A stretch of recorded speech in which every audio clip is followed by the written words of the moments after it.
It is with pleasure I invite Hawa Hamidou Tabayi to address the class as both the Salutatorian and Senior Class President.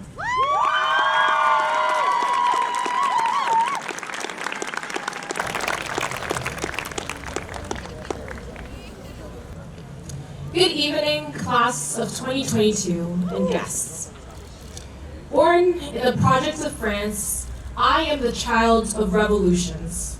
The notion that ancestry, pigment, and accent could degrade humans to flesh was my first lesson. I watched at the age of 6 the nation that created my first steps, words, and friends reject me. As the flames burst across the streets of my French neighborhood, cars and apartment buildings lowered to ash, I learned France, the only country I'd known as mine, did not belong to me.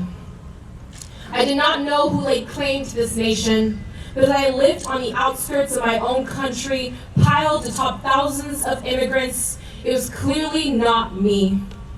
The foreign notion of owning land emerged. Coming from Cameroon, whose national identity came into existence only 60 years after the toil of 500 years of terror, where our land and people have only ever existed as sources of theft, I caught on quickly that I owned nothing.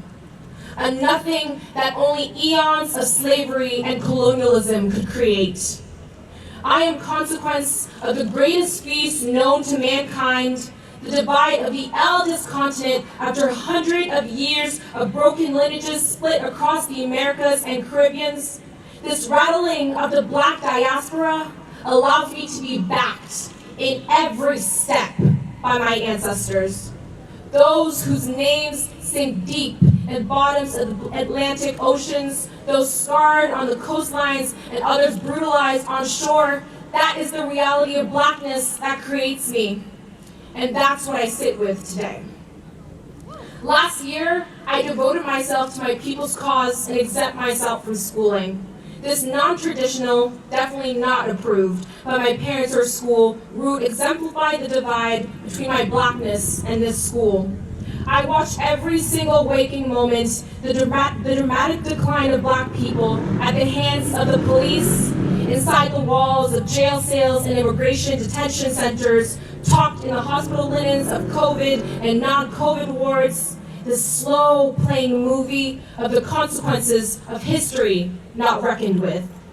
But worse, alongside this haunting reality, I observed this school district, my peers, teachers, counselors, and administrators unable to connect with the visuals of Black people directly and always under attack, and rather side with the very people who day after day threaten Black lives.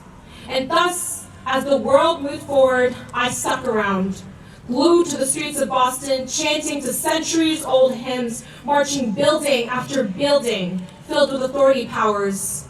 And along this time, this district failed me. It failed us.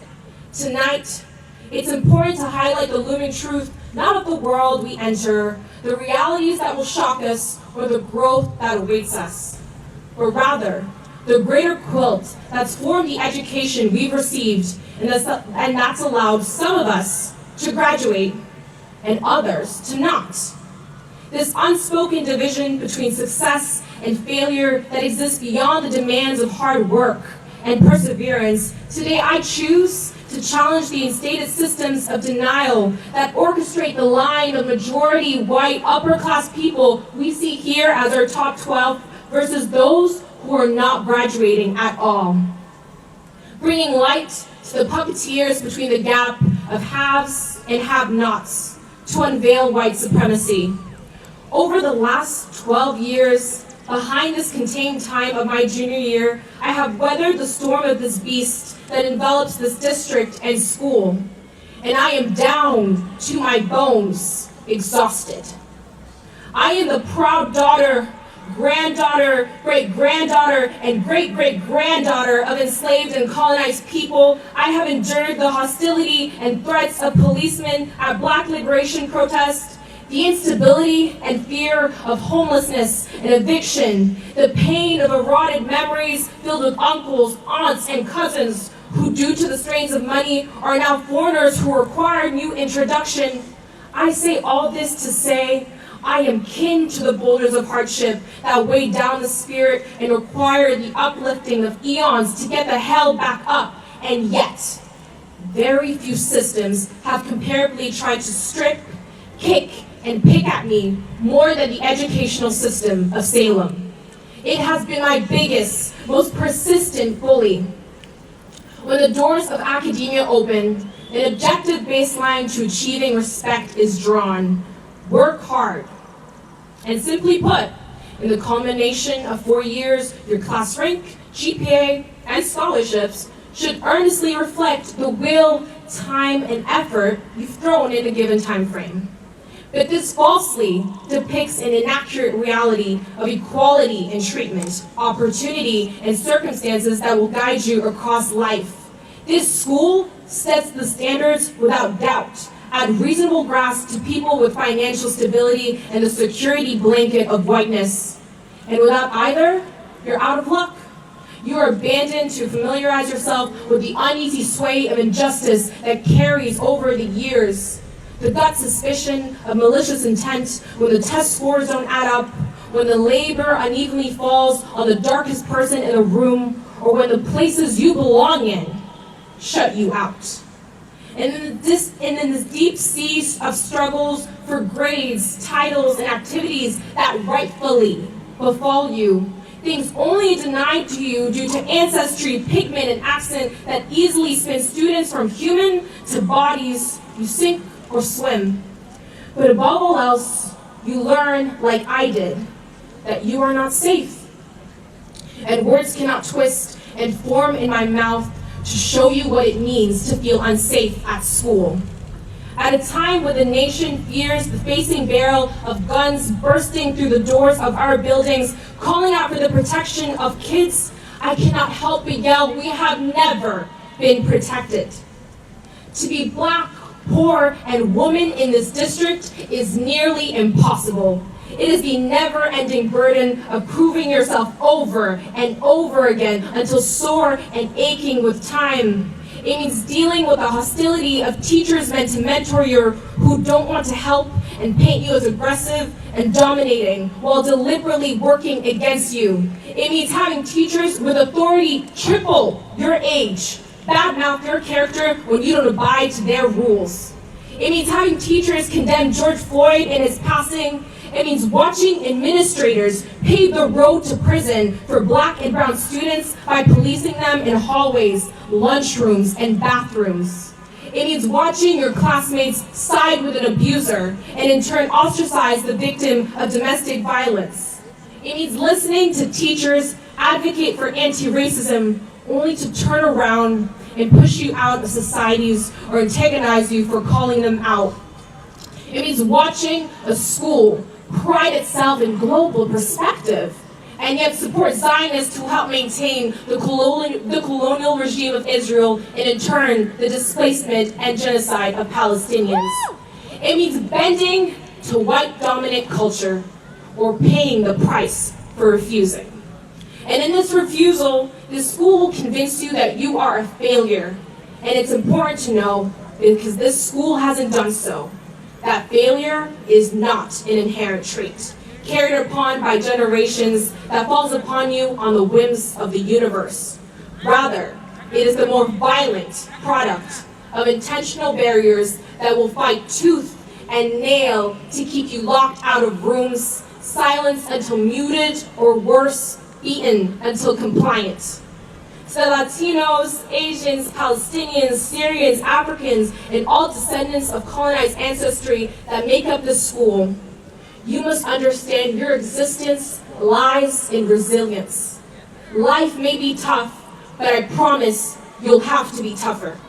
And it's okay to not feel relief in the statement that's a scary, burdenful fact. A fact that translates into lifetimes of self-advocacy, overworking, and resentment for the lack of choice in doing it all. And normally, it's that, along with the pride, glory, and beauty in knowing that history has backed you. You are the child of generations of fighters with tongues, traditions, and cultures woven into you, yes, without choice, but with the ability to pass it all down. And it is necessary to give back the stories of your ancestors to your descendants, because for every one of me who is class valedictorian or salutatorian that makes it up to the stage to speak, there's thousands who look like me, who get buried under the debris of white violence at the hands of this district. In truth, I stand here today not because, but in spite of this nation, this district, and this school. I am wholeheartedly and live and standing as tribute to the matriarchs of my family, my sister and mother. To my mom, I know that my life's testament to liberation could not exist without you, because I am one of your life's biggest sacrifice.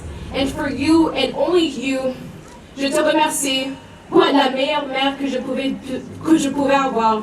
Je veux juste que tu saches que tu as toujours été assez pour moi. Je parle de ne pas avoir d'argent, pas parce que je ne crois pas que je n'ai pas assez, mais parce que je sais que tu m'as essayé à me donner tout ce que je pouvais avoir. Et je ne peux pas plus te remercier pour la vie que tu m'as donnée. Je sais que le monde t'a fait que ta vie est difficile.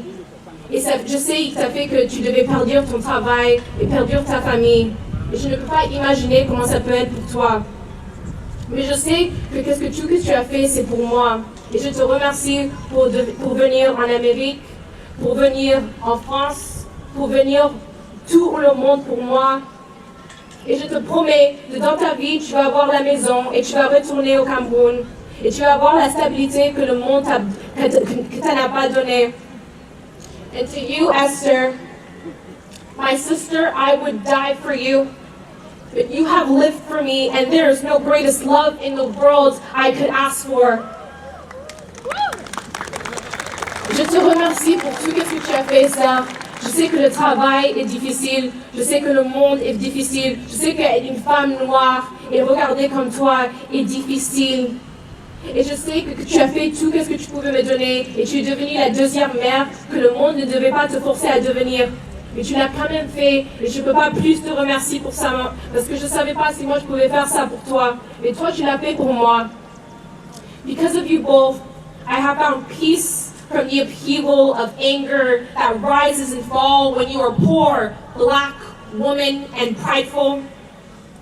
And so my name is Hawa Hamidou Tabayi, and I come from wet backs and torn lands, but I have faith in what I, descendants of those bloody backs, will build anew. Thank you.